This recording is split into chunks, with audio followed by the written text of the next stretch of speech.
Hello. In this video, we're going to walk through how to use a store credit as a payment on a customer's order. So the first thing I'm going to do is go into order entry. I'm going to just enter a normal sales order.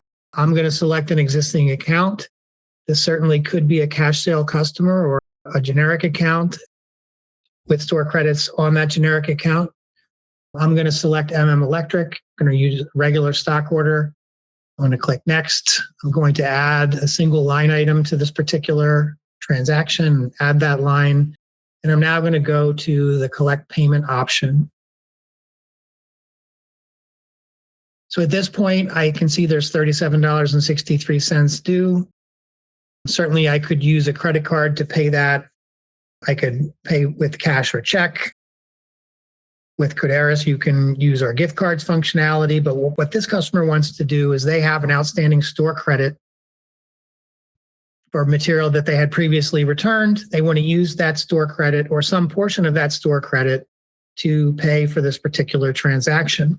So when I select store credit, again, I can manipulate the amount, but all I want to do at this point is click one-time sale. And when I do, it's going to ask me, do you want to use a store credit balance that is tied to this particular customer account? Or do you want to use a store credit balance that's tied to an individual email address? So perhaps somebody returned something and instead of putting it on their account, they tied it to their email address. In my case, this is going to be a store credit balance that's available on the customer's account. So when I select customer account, I can see the available balance. There is a significant balance available here. I'm going to use a portion of that to pay for this so I can process the payment at this point.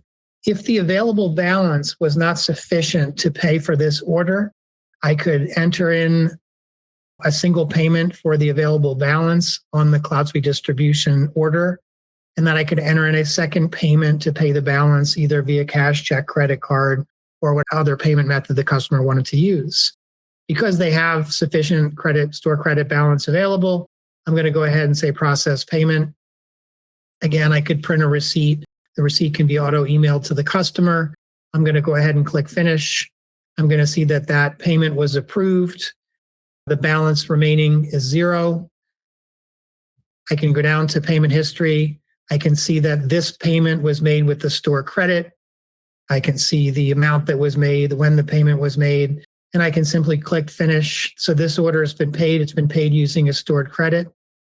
If we remember back to the setup, when I pay using a store credit, it'll reduce the liability on the general ledger within CloudSuite distribution.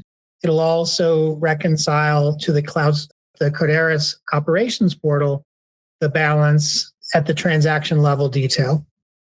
So that is using a store credit to make a payment within a CloudSuite distribution order.